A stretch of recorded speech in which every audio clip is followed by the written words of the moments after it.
حافظوا على مصر، حافظوا على الثورة.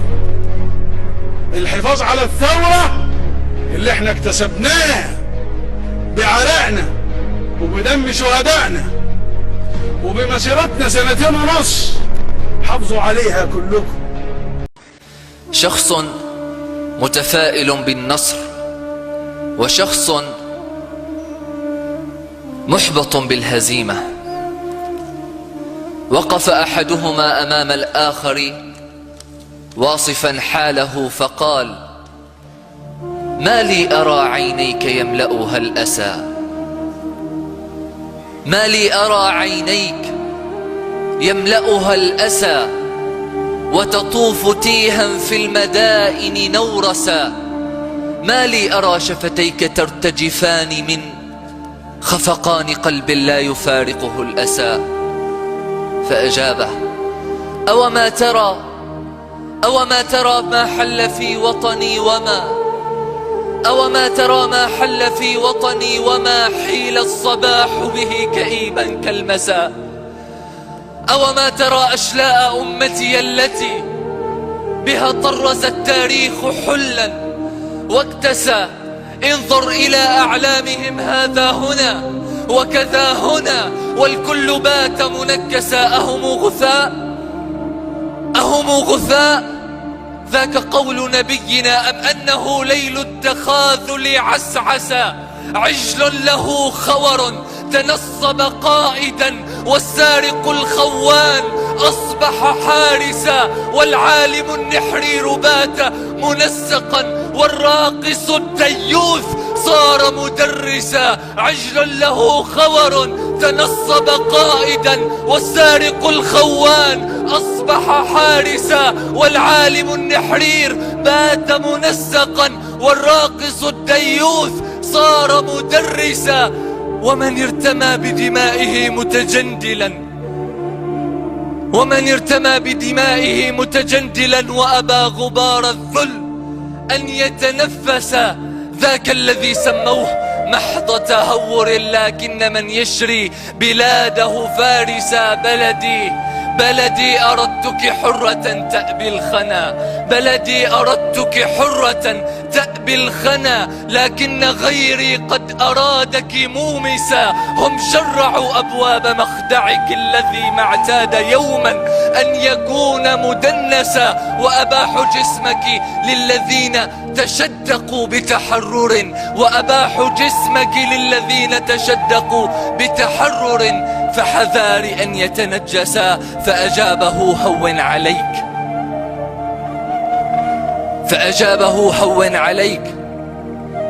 هون عليك فتلك بعض بشائر. فالصبح إن جن الظلام تنفسا، وأصخ إلى صوت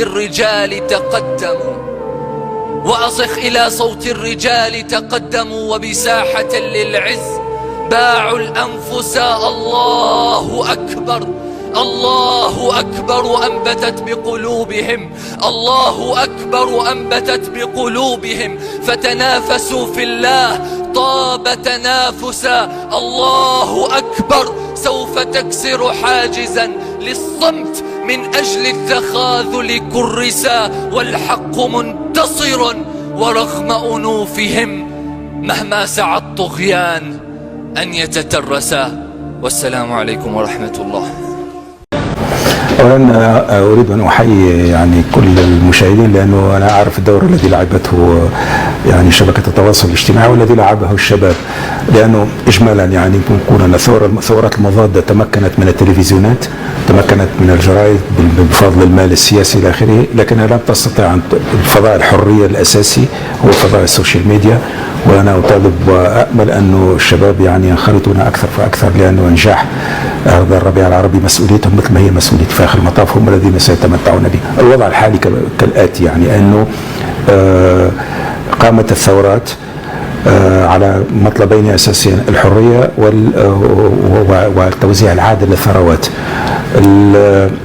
وقامت بسبل سلمية، لكن يعني هذه الطبقات البرجوازية للأسف الشديد لم تتلقف هذه الرسالة، وتريد إعادة الأمر إلى ما كان عليه، وهذا أمر مستحيل، لأنه لا شيء إلا أن الشباب واليوم هذا السوشيال ميديا يعني يمنعون أنه الاستفراد بالأفكار، وبحيث عملية إعادة العقارب الساعية إلى الوراء عملية فاشلة. لهذا احنا سنمر بمرحلة دقيقة عصيبة اللي ثورات المضاد ستحاول وقف هذا التيار أو عكسه وستفشل في ذلك. ستفشل ديمقراطيا في تونس، ستفشل عسكريا في سوريا، ستفشل شعبيا في مصر إلى آخره. يجب أن ننظر إلى البعيد، والبعيد هو أنه أنتم الشباب مكلفون بمواصلة هذا الحلم الذي أحمله طيلة حياتي. وإحنا يعني السياسيين اللي مش كل السياسيين فاسدين كما يدعي بعض الشباب، ثم سياسيين يحلمون ويعملون ليلا نهارا لتحقيق الأهداف.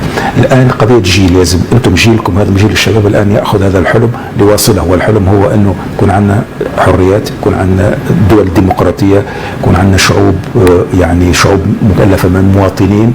وغدا إن شاء الله بهذه الشعوب متاع المواطنين والدول الحرة نستطيع أن نصنع الاتحاد العربي على شاكلة الاتحاد الأوروبي، وهذا ما سيعيد للأمة مكانتها.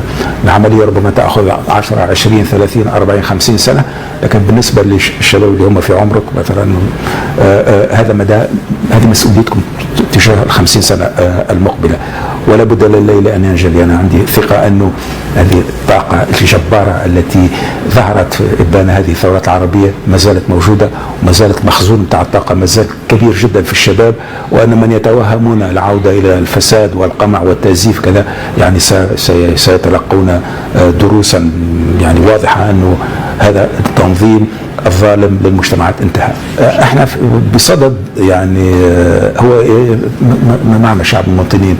انا لا اقول انه شعوبنا كما يظن هي فيها رعاية وفيها مواطنين، انا اقول ان شعوبنا وضعت بالاضطهاد في وضعية الرعاية وهي تتمرد على هذه الوضعية، وأن هناك الآن نواة من المواطنين يعني الناس اللي فاهمين واجباتهم وحقوقهم، وهذه النواة تتوسع شيئا فشيئا، وأن مستقبلنا هو أن يكون لنا شعبا من المواطنين كما هو الشعب السويسري أو الشعوب الاسكندنافية. هذا هو الأفق. وشعب المواطنين هو الشعب الذي يتحمل مسؤوليات، يعني ناس تشتغل وناس عندها قيم المسؤولية وفي نفس الوقت تكون تمارس حريتها. هذا مشروع ل50 سنة المقبلة. احنا الآن بصدد نريد إعادة تشكيل مجتمع، وهذا ليس بالأمر السهل. وإعادة تشكيل مجتمع ليس قضية السياسيين فقط، هي قضية المثقفين، قضية المربين إلى آخره. ولذلك نحن نريد الآن تفكير جماعي حول هذه المشروع الجبار لكي يكون لنا بعد 50 سنة إذا كان أمكن قبل يعني شعب واعي مسؤول يمارس حقوقه يمارس حرياته كما هو الأمر في أكثر الشعوب الأوروبية تقدما. ربما سأتهم بأنني لست موضوعيا بما أنني يعني الآن في صف المعارضة. مثل ما قلت احنا تركنا لهم الوقت لمدة 4 أشهر، لم نقم بأي نقد لأنه تجربتي في الحكم تجعلني أقول أنه ليس لأحد عصا سحرية يجب الانتظار، لكن الآن أنا شايف أن البلاد ماشية في الاتجاه الخاطئ تماما. الله سبحانه وتعالى هو يخاطبنا، والله غالب على أمره ولكن أكثر الناس لا يعلمون.